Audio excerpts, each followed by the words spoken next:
Hai guys, jom pergi kelas.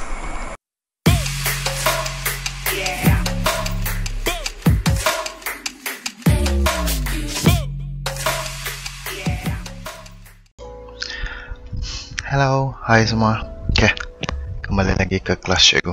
Hari ini kita akan belajar topik yang baru. Okay, topik hari ini iaitu topik berkenaan dengan tumbuhan semula jadi, sambungan hari itu. Tumbuhan semula jadi dan juga hidupan liar. Hari ini kita akan belajar berkenaan dengan kepentingannya. So kita akan tengok apa kepentingan tumbuhan dan juga hidupan liar yang ada di dunia, bukannya di Malaysia. Bukan di Malaysia, tetapi kita akan lihat seluruh dunia. Tapi kita akan tengok beberapa contoh sahaja. Tidak semua. So kita pergi kepada slide. Jom. Alright. Ini adalah slide kita. Hari ini kita akan tengok jenis kepentingan-kepentingan yang dimainkan oleh tumbuhan dan juga hidupan liar di dunia. Kita akan tengok kalau lihat pada buku kamu, kita akan tengok 4 jenis kepentingan ini. Yang pertama kita akan tengok pelancongan. Yang kedua kita akan tengok penghalang kepada hakikat. Yang ketiga kita akan tengok ialah ekonomi, apa peranan tumbuhan semula jadi dan hidupan liar ini kepada ekonomi negara. Setiap negara, bukan saja Malaysia tetapi negara lain pun ada juga. Yang keempat kita akan tengok dekat sini ialah sumber perubatan. Ada di antara tumbuhan-tumbuhan semula jadi ini akan diambil sebagai sumber-sumber perubatan ataupun akan diproses menjadi ubat-ubatan ataupun diambil secara semula jadi untuk dijadikan ubat. Ada juga. Ada yang diambil, diproses, pergi ke makmal, makmal perubatan, diproses, diekstrak, lepas tu dijadikan ubat, pil ataupun sirap. Tapi kalau zaman dulu diambil terus dijadikan ubat. So kita tengok slide yang pertama. So yang pertama kita akan lihat di sini ialah pelancongan. Kalau kita tengok pelancongan. Kebanyakan hutan semula jadi dijadikan sebagai kawasan eko pelancongan. Tahu apa itu eko pelancongan? Eko pelancongan ialah melibatkan pelancong datang ke sesuatu tempat untuk melihat alam semula jadi, untuk melihat hutan-hutan, untuk melihat haiwan-haiwan, untuk melihat keindahan alam semula jadi yang ada di tempat itu. Contoh, kita lihat sendiri negara kita Malaysia. Ramai pelancong-pelancong datang ke negara kita semata-mata yang paling utama dia ialah mereka nak lihat tumbuhan ataupun kawasan semula jadi yang ada di Malaysia. Kita ada banyak jenis hutan. Kita juga ada pantai. Kita juga ada gua. Itu adalah kawasan-kawasan eko pelancongan. Kalau di Thailand, kalau kamu tengok slide itu, 81 daripada hutan monsun tropika adalah terdiri daripada Erawan National Park. Itu di Thailand. Di mana mereka akan menggunakan gajah untuk berjalan mengelilingi national park itu. Dan gajah juga merupakan salah satu tarikan di Thailand. Kalau kamu tengok di Thailand nanti, lepas ni kita akan tengok ada gajah di Thailand itu. Gajah itu lebih kecil lah daripada gajah-gajah di Afrika. Kalau kita lihat gajah-gajah di Afrika sangat besar. Besar, tinggi daripada lori. Itu ialah gajah-gajah di Afrika. Sebab itu orang suka pergi ke Afrika, sebab pemandangan kawasan hutan semula jadi di Afrika sangat lain kalau dibandingkan dengan Malaysia. Sebab itu ada beberapa orang di kawasan Malaysia mungkin pergi ke Afrika untuk merasai kelainan hutan-hutan ataupun alam semula jadi yang ada di Afrika. Kalau di gurun pula, kamu tengok di gurun ada daya tarikan dia tersendiri. Kalau di gurun biasanya padang pasir saja. Kita pergi ke sana tengok padang pasir saja. Tapi bukan Okay, ada juga dia punya tumbuh-tumbuhan semula jadi, dan salah satu daya tarikan di padang gurun ialah unta. Okay, orang pergi ke sana untuk naik unta dan berjalan di padang pasir. Okay, sambil melihat keindahan padang pasir itu, okay, dengan tumbuh-tumbuhan yang jarang dijumpai di tempat lain. Itu ialah gurun. Okay, so yang kalau kita lihat jenis-jenis kawasan eko pelancongan yang lain, okay, kalau kita lihat Google sekejap, kita tengok Google.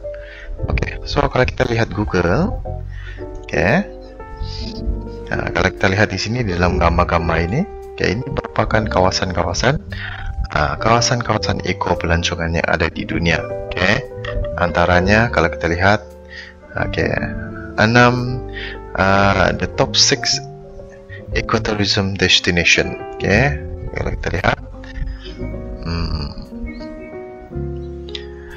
okay, kita akan lihat contoh-contoh. Kita akan tengok yang pertama, okay, the Amazon.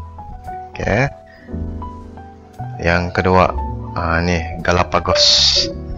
Okay, yang ketiga Monkey Around the Borneo. Ni tempat kita lah. Okay, ini Sweden.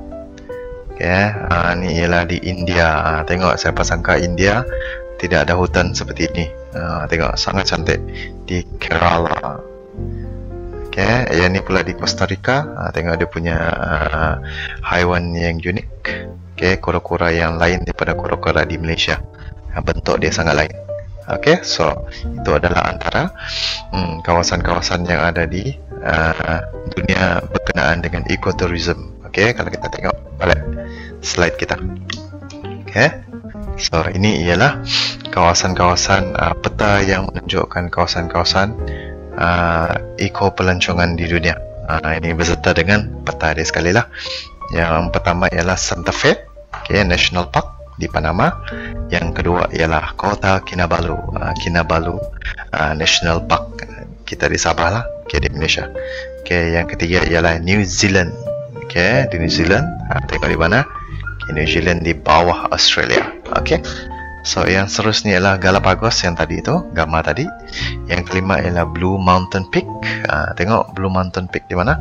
Iaitu di sebelah selatan Amerika Utara. Okay, lepas tu Gunung Mayon. Okay, Mayon Volcano National Park di Filipina. Atau nombor 6 tu. Okay, kalau kami lihat pemandangan-pemandangan di 6 kawasan ini. Itu dia. Okay, 6 kawasan ini. Okay, antara pemandangan-pemandangan yang ada, yang pertama ialah salah satu daya tarikan di kawasan gunung berapi Mayon, iaitu Flying Fox. Okay, Flying Fox ini adalah tambahan kepada daya tarikan di dalam di kawasan itulah, supaya pelancong pergi ke sana bukan setakat untuk melihat gunung Mayon saja, tetapi mereka boleh bermain Flying Fox. Okay, yang seterusnya ialah Blue Mountain Peak di Jamaica. Itu adalah pemandangan hutan di Blue Mountain Peak. Yang ketiga tadi, yang tunjukkan tadi, iaitu Galapagos Island, Ecuador. Okay, New Zealand, okay, di bawah itu. Okay, terkenal dengan lembunya yang dijadikan produk Dutch Lady. Okay, lepas tu kita punya Gunung Kinabalu. Okay, Kinabalu National Park, dan akhir sekali ialah pemandangan di Santa Fe, okay, National Park. Okay, itu antara kepentingan yang pertama, iaitu pelancongan. Okay, kita tengok kepentingan yang kedua. Okay, kepentingan yang kedua ialah penghalang kepada hakisan. Okay, seperti dalam geografi lah yang kita selalu dengar dalam mata pelajaran geografi. So, okay, tumbuhan ini memang sangat penting untuk penghalang kepada hakisan. Okay, so bagaimana dia menghalang hakisan adalah melindungi tanah daripada ejen-ejen hakisan. Macam mana? Apa yang dimaksudkan dengan ejen-ejen hakisan? Okay, ejen-ejen hakisan ini ialah benda-benda yang boleh menghakis, membantu hakisan ataupun tanah runtuh. Yang pertama ialah cahaya matahari. Yang kedua ialah air, iaitu hujan. Okay, proses pemanasan proses panas dan juga hujan ini. Panas akan menyebabkan tanah itu akan kering, dan hujan akan menyebabkan tanah itu basah dan kembang. Kembang dengan air macam span. So kalau kamu basahkan span, kamu masukkan span di dalam basin, kamu angkat, dia akan jadi berat. Itu ialah sifat tanah yang terdedah. Terdedah dengan apa? Terdedah dengan ejen-ejen hakisan. So untuk mengelakkan daripada benda itu berlaku, itu adalah fungsi ataupun kepentingan tumbuh-tumbuhan semula jadi. Yang pertama, kalau kamu tengok, tumbuhan semula jadi memainkan peranan untuk menghalang hakisan. Sebab apa? Sebab daun dia sangat besar. Daun yang besar itu boleh menghalang daripada air hujan sampai terus ke permukaan tanah. Di mana kalau hujan turun, dia akan melalui banyak lapisan-lapisan tumbuh-tumbuhan di hutan sebelum sampai ke tanah. Dia macam tangan cikgu ni. Air hujan akan turun ke sini, dia akan dihalang oleh lapisan pertama dan turun secara perlahan, dihalang lapisan kedua, dan turun lagi secara perlahan, dihalang lapisan yang ketiga. Itu adalah fungsi ataupun kepentingan daun di hutan itu. Yang seterusnya iaitu hutan. Hutan ada akar yang akan mencengkam tanah. Di mana akar berfungsi untuk memegang tanah itu daripada tanah itu menggelongsor ke bawah. So apabila akar ini ada, dia akan menghalang air yang dinamakan air larian permukaan. Air larian permukaan maksudnya air yang mengalir di permukaan tanah itulah, itu adalah maksudnya air larian permukaan. So kalau ada akar banir ini, akar banir maksudnya akar yang besar lah, akar pokok yang besar.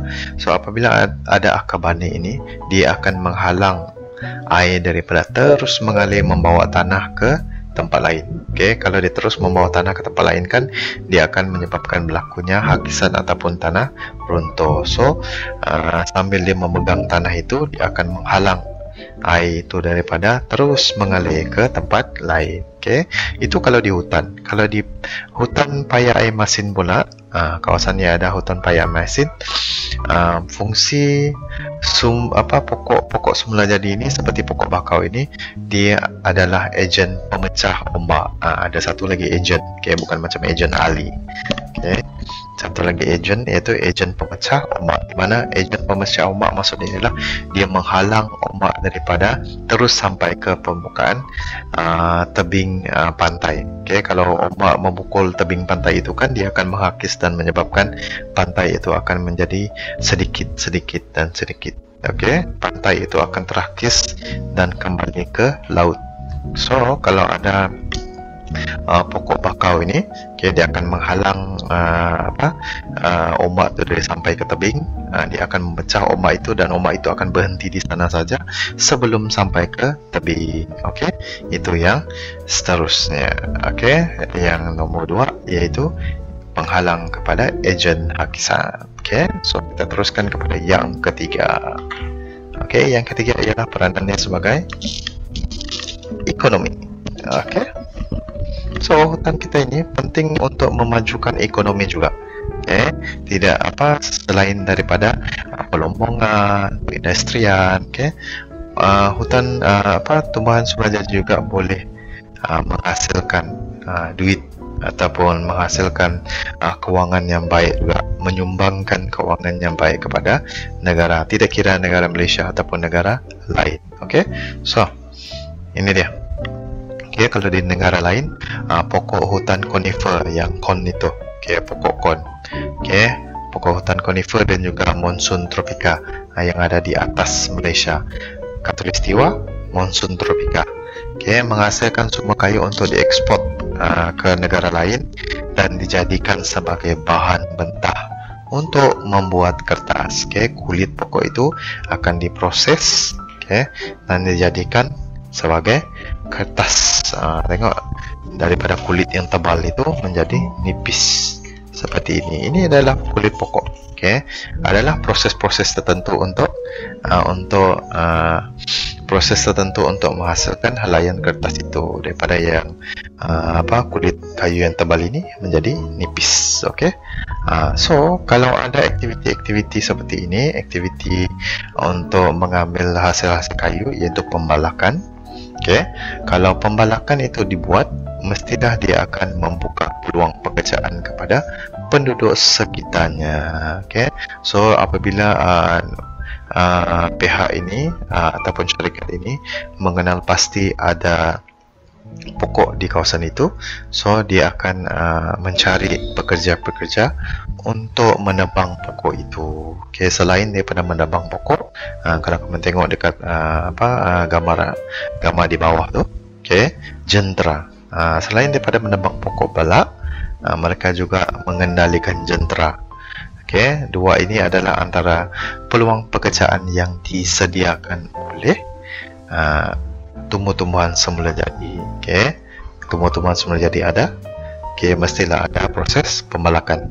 Okay, kegiatan pembalakan dijalankan. Kegiatan itu memerlukan penduduk dan membuka peluang pekerjaan kepada penduduk untuk menjalankan proses pembalakan untuk mengambil hasil kayu di hutan. Okey, so itu ialah pengertian ataupun huraian berkenaan dengan fungsi ataupun kepentingan hutan tumbuhan semula jadi ini kepada ekonomi negara. Okey, mana-mana negara yang ada hutan. Okey, so kita tengok yang keempat. Okey, so yang keempat ialah sumber perubatan. Okey, so sumber perubatan, banyak tumbuh-tumbuhan yang berguna di kawasan hutan itu dikaji dan dijadikan sebagai ubat. Okey, contohnya kalau nenek moyang kita dulu, mereka pandai. Dulu tidak ada pil, tidak ada ubat sirap. Okey, di mana mereka akan gunakan segala jenis tumbuh-tumbuhan yang ada di hutan itu diambil. Okey, mereka kenal pasti itu adalah ubat. So mereka akan ambil dan mereka akan proses dan terus dimakan ataupun disapu. Itu ialah orang dulu. Kalau zaman sekarang dia ada lebih teliti lagi lah.